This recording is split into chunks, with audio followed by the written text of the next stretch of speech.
నమస్కారం అండి. ఇక్కడికి వచ్చిన మీడియా వారందరికీ నా ధన్యవాదాలు తెలుపుకుంటున్నాను. ముందుగా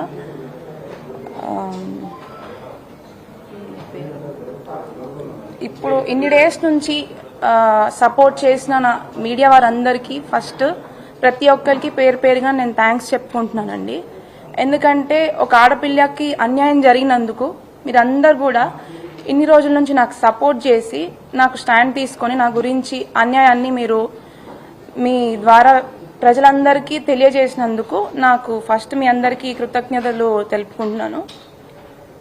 అయితే ఇప్పుడు నేనేమి పెద్ద ఇట్లా ప్రొఫెషనల్ ఏం కాదండి. ఒక ఆడపిల్లకి, మీ ఇంటి ఆడపిల్లకి అన్యాయం జరిగితే ఎట్లా అయితే ఎక్స్ప్రెస్ చేస్తుందో అదేవిధంగా నాకు జరిగిన అన్యాయాన్ని ఖచ్చితంగా మీ ముందుకి జరిగిన అన్యాయాన్ని, జరిగిన వాస్తవాల్ని మీ అందరి ముందు మీ ద్వారా తెలియజేయాలని ఇవాళ ఇక్కడికి రావడం జరిగింది. అయితే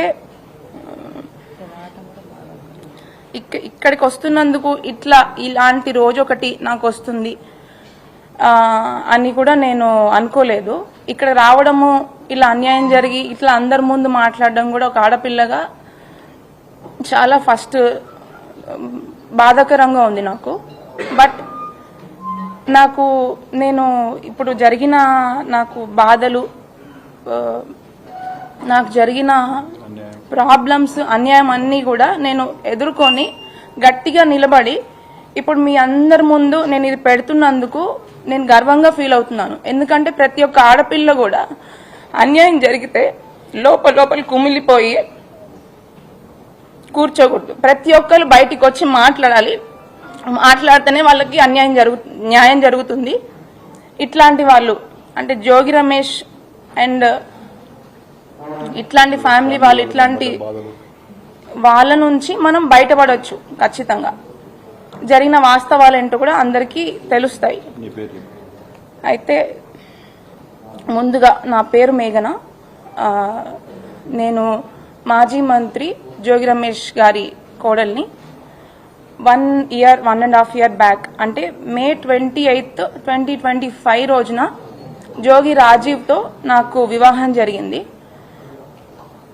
ఇప్పుడు అందరు తండ్రులు ఎట్లా అయితే తన అమ్మాయి, తన కూతురు హ్యాపీగా ఉండాలి అని చెప్పి ఎట్లయితే పెళ్లి చేశారో, మా డాడీ కూడా నేను హ్యాపీగా ఉండాలి అని చెప్పి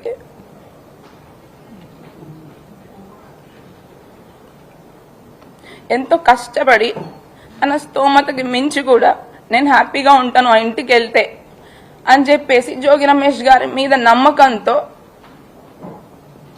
ఆ ఇంటికి నన్ను అప్పచెప్పాడు. కానీ ప్రతి ఆడపిల్లలాగానే నేను కూడా ఎన్నో ఆశలతో హ్యాపీగా ఉంటాను, ఒక కొత్త జీవితం ప్రారంభిస్తున్నాను అని చెప్పేసి ఎన్నో ఆశలతో నేను కూడా అడుగుపెట్టాను. కానీ అడుగుపెట్టిన కొన్ని రోజులకే చాలా ప్రాబ్లమ్స్ ఫేస్ చేయాల్సి వచ్చింది. కానీ ఫస్ట్ నేను చెప్పదలుచుకున్న విషయం ఏంటంటే, ఎవరైనా పెళ్లి ఎందుకు చేస్తారండి? హ్యాపీగా ఉండాలి వాళ్ళ అమ్మాయి అబ్బాయి అని చెప్పి పెళ్లి చేస్తారు. బట్ జోగి రమేష్ గారు చేసిన ఉద్దేశం రాంగ్. ఫస్ట్ థింగ్ ఏంటంటే, ఒక పెళ్లి చేసుకున్న తర్వాత ఇద్దరి మధ్యలో గొడవలు వచ్చి విడిపోవడం అనేది కంప్లీట్ డిఫరెంట్ స్టోరీ. బట్ నా పెళ్లి అట్లా జరగలేదు. ఖచ్చితంగా ఈ పెళ్లి ఉండదు, ఇది ఉండే పెళ్లి కాదు అని చెప్పి అతని కొడుకుకి ఉన్న ప్రాబ్లము ముందే అతనికి తెలిసే, ఖచ్చితంగా వాళ్ళ కుటుంబం మొత్తానికి తెలిసే నాకు ఈ పెళ్లి చేశారు. ఖచ్చితంగా అది నేను 100కి 100% చెప్పగలను. పెళ్లికి ముందు ఇలా తెలిసి ఒక అమ్మాయి గొంతుని కోయడం అనేది చాలా పెద్ద నేరము. ఇట్లా ఇప్పుడు తనకు కూడా ఒక కూతురు ఉంది, తనకు కూడా ఖచ్చితంగా కూతురు ఉంది. తన కూతురు కూడా ఇట్లా జరిగితే ఏం చేస్తారు? ఇప్పుడు ప్రజలందరికీ సహాయం చేసే ఒక వ్యక్తి, పబ్లిక్ పర్సన్, అతను పబ్లిక్ నాయకుడు. మరి తన ఇంట్లో ఆడపిల్లకి అన్యాయం చేశాడు తనే.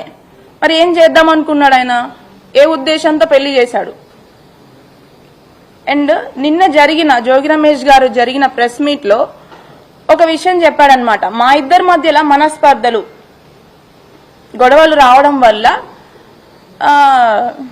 డిస్టర్బెన్సెస్ వచ్చి వాళ్ళు ఏదో విడిపోతున్నారు, బట్ ఇప్పుడు కూడా కలిసి ఉండాలని అనుకుంటున్నాను అంటున్నాడు. అసలు మా ఇద్దరి మధ్యలో ఏం గొడవలు వచ్చాయి? అసలు ప్రాబ్లం ఏంటి? నేను చేసిన తప్పేంటి? అసలు విషయాలని పక్కన పెట్టి పక్కదారి పట్టించడానికి ప్రయత్నించాడనమాట. అది క్లియర్ గా మీ అందరికీ అర్థమవుతుంది.